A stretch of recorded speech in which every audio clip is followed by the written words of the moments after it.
So I'm going to start today by going over to D2L, and there's a couple of things over here I want to talk about, and we might as well get it on recording, because when I said, well, I told you about that, and you go, nuh-uh, and I say, yeah, and you say, nuh-uh, I actually have proof. Then we go back and forth. So a bunch of people keep asking me about office hours, not just this class, but my online class as well. And I do share these videos with them. So if they're watching, down the right side, their screen's going to look a little different than ours. But in D2L, right here it is.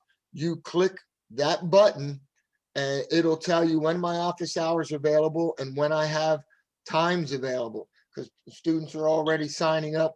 You know, like I have an 11 o'clock today, but that's where you go to set up an office hour.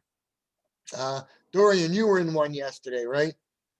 Yeah. Correct. Yeah. Anthony, you've used it, correct? Yes. Yes. Gabe has used it. So several of you have used it already. You know where it is, but I want to make sure everybody knows if you want an office hour, click here. All right. The next thing, classroom videos.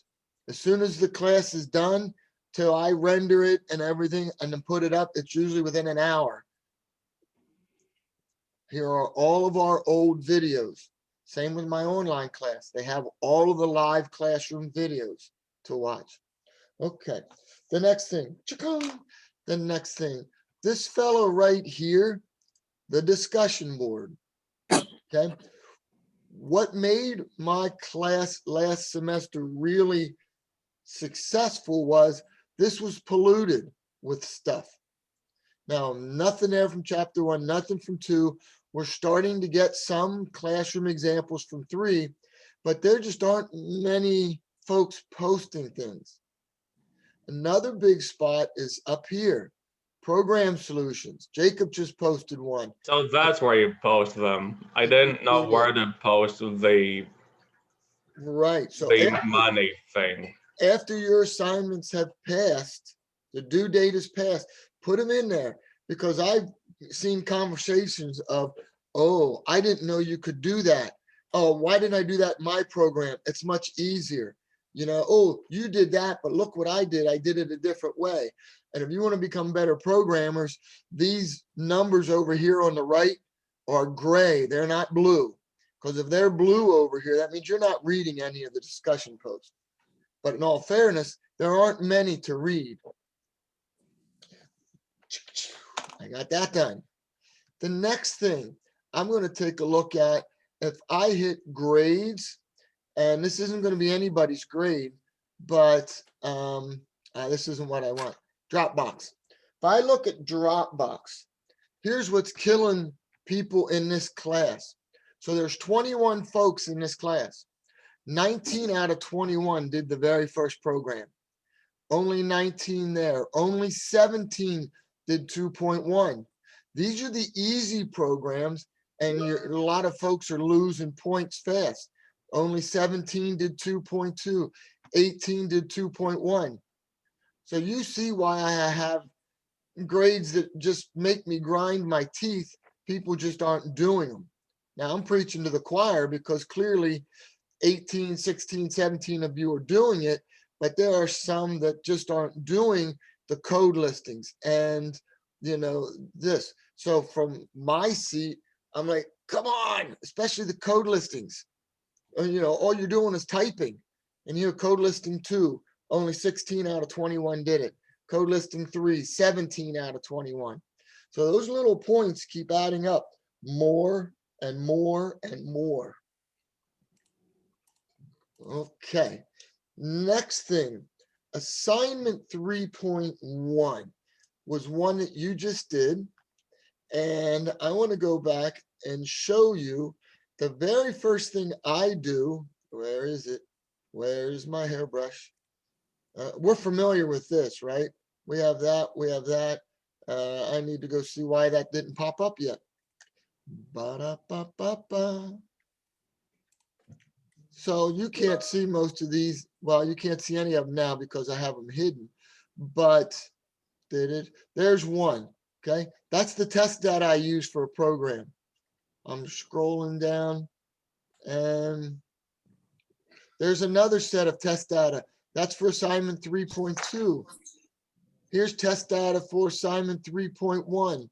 I need to make this live now, today, not in 4 days, because we've already done 3.1, correct? Yeah. So you're publishing the test data after the assignment's due? Right. I'm telling you what Mhm. I use to test your programs. So now if I go back here, this is one of the things I think you should be doing before you start your program. You should start thinking about what number of minutes and what number of text should I put in to see if things work. And if you look at the first set of test data I have 100 minutes and 0 text. 0 text, that's a good one for a reason to see if just the minute parts work. If you look at the very last one, I have 0 minutes and 100 text. Inside, why do I have 200 as a piece of test data, 400 and 600? Those are the different ranges for free Yeah, it's in the minutes for the range. different plans. Yep. So when I got ready to start this program, before I graded, before I wrote it myself, I did exactly what you see.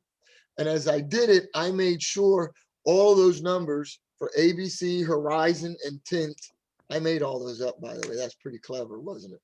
Yeah, those companies.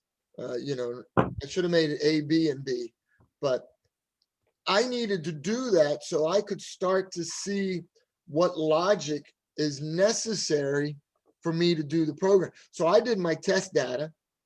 Then I saw, oh, well, here's how I figured these numbers out. And then finally I got my answers. Now I went back and, okay, what was that repetitive process I just did? And I started writing down some pseudocode on a piece of paper. Once I had all that straight in my head, then I tried to start typing. Most of you are gonna start typing as soon as you see the program. And it's probably a day, maybe 2 days before the program is due. Now I said most of you, not all of you, because some of you definitely do work ahead. So for assignment 3.2, and I know that you all have already opened it and said, oh, assignment 3.2, calculating shipping charges. And you went, and my view's different than yours. And you opened this attachment up, and probably half of you have already printed it out and read it. Well, why do you do that? Because you're crazy? No, not because you're crazy, because your mind needs to start thinking about it. My word is really slow. I don't know about anybody else. Actually, yeah. Why print it instead of just looking on the computer? If you You can look write at on it, it. if you look at it, it's kind of not in your mind as much as if it's laying on your desk and all of a sudden you see it again and you pick it up and you start looking at it. You know, so, oh, that's right. Here it is again. Oh, we actually just did this in class. This is going to be relevant for my program. Like right now, we're in chapter 3. We're doing if statements. So that means there's going to be a bunch of if statements in your program. Assignment 3.1, if you didn't have if statements, you should know you did something wrong because you had to check, just like we did the example with overtime pay. I mean, that was the Easter egg to get ready for this next program. We talked about if the hours is greater than 40, we do something else, we did something else. If the minutes is greater than, you know, same idea, we have to subtract. So hopefully you took a look at 3.2. Mine is still slowly loading up, and I should have done this earlier. But in 3.2, you're getting a zip code, if I remember correctly. Hi, Darren. You snuck in. You didn't sneak, right? You just came in. So, you know, the first thing I'm doing is ask user for zip. Now, a question that you're going to have is, how do you want that zip code coming in? Any ideas? String. A string, yeah. One idea is a string. Because in part 2, you have to use the char method. And I think Okay. All right, Yeah. so, already some suggestions. There's something called char at. Now, I'm not saying it, but yeah, I'm saying it. You could also input this as an int. Because we have things called integer division and modulus that would help with that. So if I got a zip code, and again, I'm still not typing because I'm looking at the zip code 111. Let's see, what other zip codes might you have for test data? Well, that's an odd, 1, 2, 3. That's an even zip code. I think there was one that if it starts with a 4, you do Yeah. something. Yeah, so what if I did 4, 4, 4, 4, And then 4? one that starts with a 6. One that starts with a 6, 6, 1, 1, 1. So I'm starting to get some variety here, odds and evens, 1s, 4s, and 6s, and so on. So as far as my test data is concerned, you see why I'm picking what I want. I'm still not ready to type.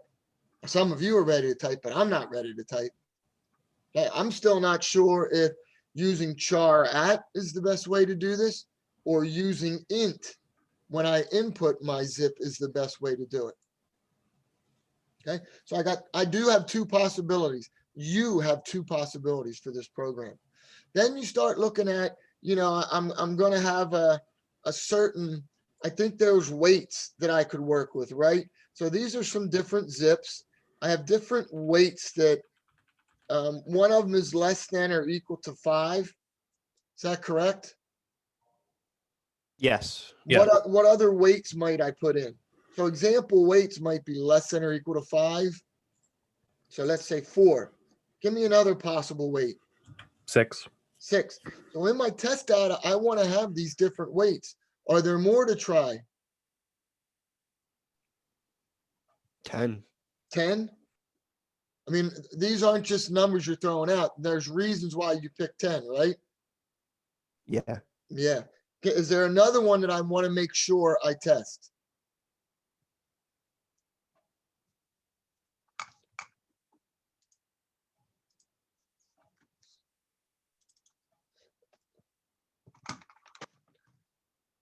Is there another one, or are we okay with all those weights? Was there something with 15 or 20? The weight is just 5 or less, and then over Okay. 5 it goes into a size dimension. So All no, right, so that then- is sufficient test data for weight. Good. 4 or 6. Good. And then I have the whole length, width, and height. Give me a combination of length, width, and height that's worth taking a look at. 1, 1, and 5. 1, 1, and 5. What else?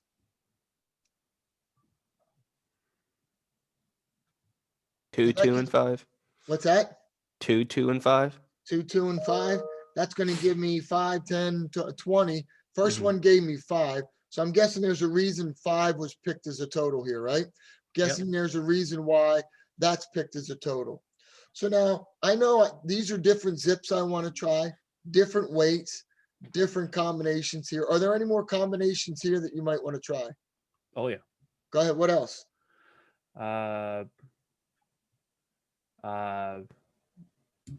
Shoot. Yeah. Yeah. It took me a moment to work out my test data for this. Okay, so- When I was working on it. All right, good, Jacob. So now all of a sudden I know different conditions. So I'm going to go, all right, please enter the zip. Please enter the weight. Please enter the length, the width, and the height. And I'm going to go through and make up my test data. My test data, 1, 1, 1, 1, 1, weight maybe 4 kind of deal. And I know that I don't need anything after that. The length, width, and height are sort of a moot point. I might go 1, 2, 3, 4, 2. This time my weight is 6. Now I might go 1, 1, and 5. So I'm making up different test data. Step 1. Step 2, now I need to start figuring out my calculations. And I know there's going to be a bunch of if statements. And I know I need to calculate, find the total cost. Then I need to find surcharge 1 on that total cost, surcharge 2 on that total cost. So this is step by step by step, First thing, input. Next thing, check, zip, first digit. Next thing, check, zip, last digit. And that's the one for even or odd. And we talked about that in class. So I've already given you the Easter egg on how to find even or odd if you're using integer. If you're using string, it's a little bit different, but it's still doable. Absolutely is doable, right? After you do the zips, then you're checking the weight. You know, you're finding surcharge 1, then you're finding surcharge 2, and so on. A little bit better of a lead-in of how to do 3.2 instead of just throwing your hands in the air. Look at your test data first. Start to write down the steps you're going to do. Then finally go to that demon keyboard in the sky. Spirit in the sky.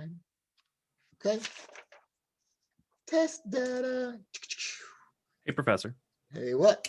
I'd emailed you this question. I'm still kind of fuzzy on the right answer. So for the surcharges, there's a chance of like a 9% surcharge and an additional 2% surcharge. And they're all on the original cost. So that would be an effective 11% surcharge on the base cost. Okay. Yes. Yep. Okay. Picking up where we left off, if I gave you the test question, relational operators, how many of them are there? 6. 6. What do they do? Compare expressions. Compare expressions. Result.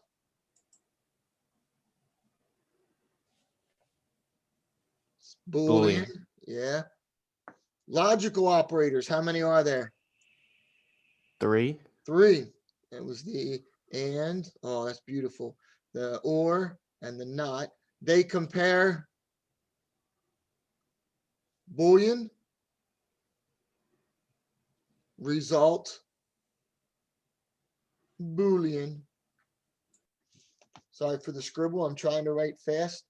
We never have as much time as I'd like to have. Excellent. Questions? I have a question. Where did I put my notes for today? Do. Somebody sing or do something like that. Let's take a look at today. We've already covered 3.5. The syllabus says cover 3.5 today, but we've already done it. So today we're going to jump into the section 3.6. We're going to talk about comparing strings. Okay. In our world, if we use the double equal sign, that's our operator to compare to see if two values are equal. If I said num1, so we're still in our if statements. If num1, which is of type int, equals num2, which is of type int, we're good. If num1 is, let's say this is a double, we can compare doubles. We can compare a lot of things. But today we're going to get into trouble with something that we compare because we can't compare them. So we're going to take a look at what if name 1 equals Mark, name 2 equals Mary. Are they the same? And the answer is no. Okay. When I look at strings, remember these guys are called reference variables. They hold an address. So right now I'm asking, is the address of name 1 the same as the address of name 2? And no, those addresses aren't the same. What we'd actually like to do is compare to see if Mark is the same as Mary, and they're not. In order to compare two actual strings to see if they're the same, we need to use a method called dot equals. So we're going to say name 1, if name 1 dot equals name 2, that guy is going to return a Boolean, either true or false. And a little later, we're going to do something with comparing strings. And all of a sudden, you're going to go, well, what's wrong with this? They're exactly the same, and so on and so on. And I have to remind you, strings are reference variables. So we have to use a method to do our dirty work, to compare them. Okay. Is Mark equal to Mary? And the answer is no. Which one's less than? Mark. mark, right? Because we go alphabetically. M is equal to M, A, R, R, K is less than Y. Going back to our strings, just a quick reminder from the last test. Name one dot char at 0. What is it? M. M. Capital M, right? Name two dot length. What is the length of name two? 4. 4. Very good. More people got these kind of questions wrong on the last test than I would have liked. And hopefully anybody that is listening from my online class, they didn't have their first test yet, and it's on chapters 1 through 3. You better get this question right. Roger. Got it, Dan. Don't be squealing to everybody on the discussion board. All right, I'm just kidding. Okay, so if I ever want to compare strings, I need to use the dot equals method. All right, section 3.7 is one that is, I'm going to call extra for experts. And some of you like to learn shortcuts and use slick things. So it is absolutely fine if you want to use it. You don't have to. I grade the AP test, and occasionally I'll see students do this, and it's not a bad thing. So if I said to you, if I said to you, let's cover this up. If X is less than 0, Y gets a value of 10, else Y gets a value of 20. Well, we can use this thing called a conditional operator, where I'm going to say Y equals. If X is less than 0 is true, then Y gets a value of 10. If it's false, Y gets a value of 20. So one line replaces 4. So it's going to evaluate X less than 0 as true or false. If it's true, Y gets a value of 10, else Y gets a value of 20. So that one line replaces those 4. And that's section 3.7 in the book if you're interested. I'll probably get 2 students out of 3 classes that use it. Because you're kind of not at that level you're still working on doing the whole if else's right now. And that's what, I'm absolutely good with that. This is something that should come back up again in chapter 7 or 8 as an I just option. wanted to, I want to point out quick that it's actually 3.8 in our book. Oh, 3.8, thank you. Yeah, 3.7 was stuff that we've already covered. Section 3.8, yep, because next we're going to cover 3.9, and then on Monday we'll hit 3.10. Okay, moving on. The last thing. Ba-da-ba-ba-ba. Let's see what we have. So in one of your code listings, you did something called a switch. And again, this chapter is all about conditions, if do this, else do that, and being organized by picking a choice and doing something. Well, a switch statement is kind of a cutesy if statement. Okay, it's another way to write an if statement. And it's not as powerful as other languages. If any of you ever had Visual Basic, you can do a lot of stuff in this switch kind of statement. But this switch statement starts with the word switch. It has a left brace and a right brace. I have a whole body inside of it. Okay. Following the switch statement is going to be something called a case selector. And, these case selectors, we have a couple of different choices, but it has to be an ordinal value. That means it has a successor or a predecessor. For example, if I said int and I gave you the number 6, what comes before 6? I have it written on there to help you out. 5. 5, what comes after, right? The predecessor is 5, the successor is 7. If I gave you lowercase b, what comes before it? Lowercase a. Yeah. What's its successor? Lowercase c. If I give you true, what comes before true? False. What comes after true? Also false? False, yeah, I have it written down. So it rotates around actually. So in our world of computer science, false has a numerical value. A, B, and C, we know from the ASCII chart, have numerical values. But this guy, false, has its own numerical value of 0. True has its own numerical value of 1. Well, if I go one more, it actually will wrap around and come back to the beginning. So after true, it comes back to the 0 and false again. Okay. If I gave you the number, this is the fun one, 3.1. What comes before it? Again, this is a double. What comes before it? 3.0. Nope. Guess again. 3. 3. Nope. Guess again. Would it be 3.0, like 9 going on forever, like 999? Possibly. That's the whole point. We don't know what comes before or what comes after it. So doubles do not fit this concept of an ordinal value. Okay. So doubles are out. All right. So what am I talking about here? These are all of the possible, we're looking at possible data types up here to put in my switch statement. We could put strings in if we wanted to. All right, so I have my variable in here, my case selector. I come down and now I have case statements. So if that case selector equals 10, it's going to come into this case label 10 and do what comes after it. And it will keep doing it until it sees a break statement. Then it knows to break out and go to the end.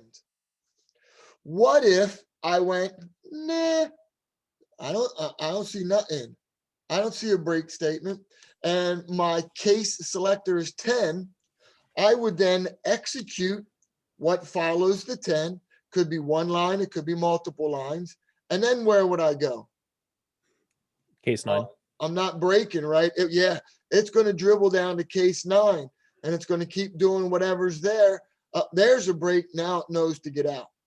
So I'm telling you now on the quizzes, some of what you'll get wrong on the multiple choice on the quizzes is, it's really going to test you to make sure you're in the habit of putting breaks in when needed. So be real careful on the quizzes about breaks being there or breaks not being there. And I saw that for one of the code listings. Yeah.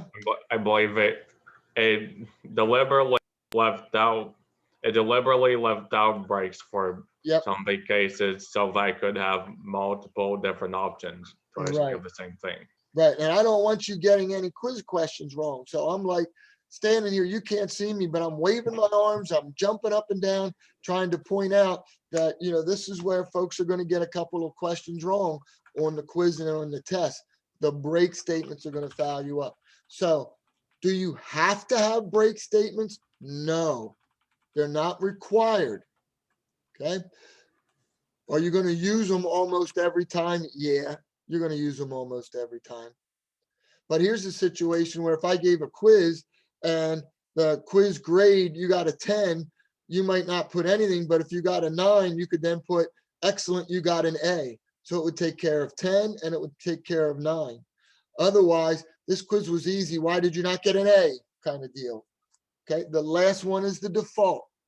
And the default is optional as well as the break statements. Now, our book doesn't do Professor. great. Yes.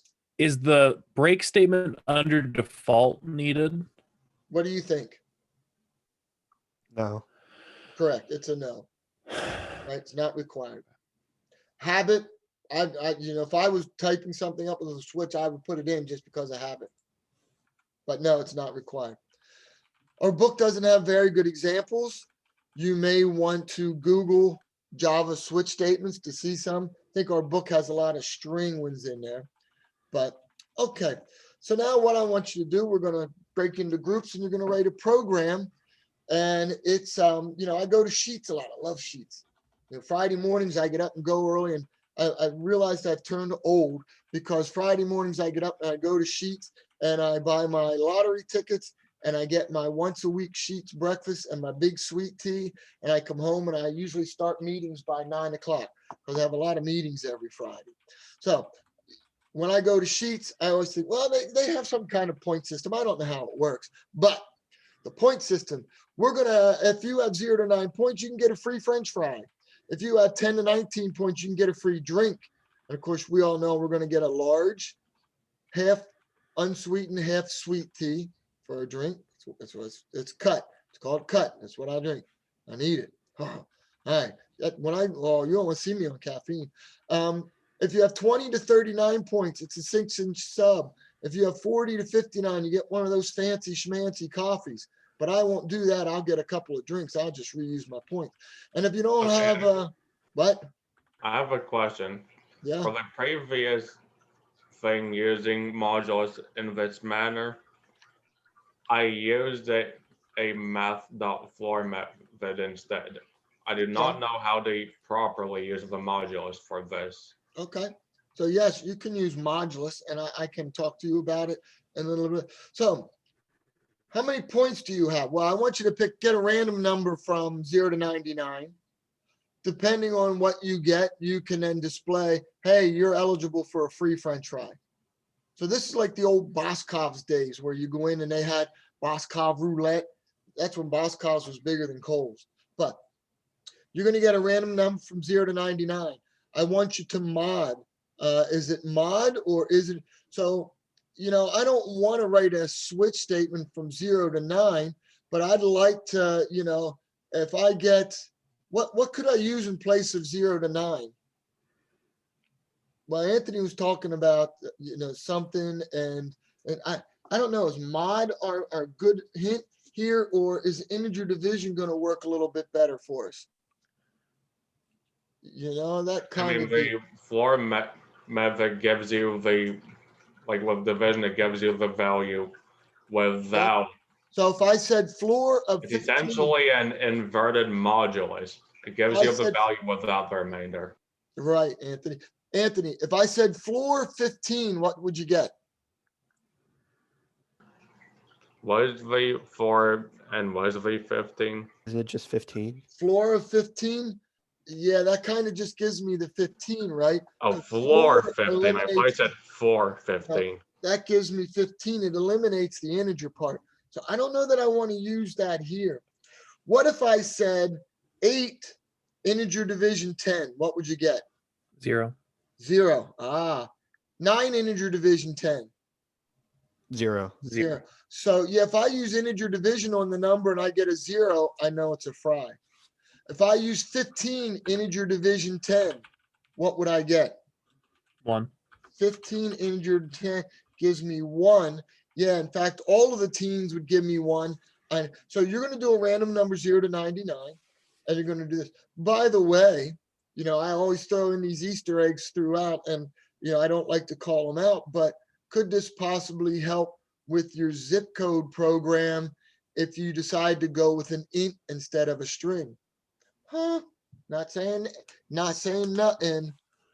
Professor, is it a user generated random number or a computer generated random Computer. number? So I want you to practice using random numbers again. Have we done random numbers? Not in this class, right? Not yet. Then we'll take that part out.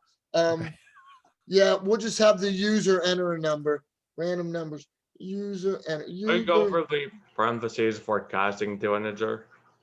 User enter a number.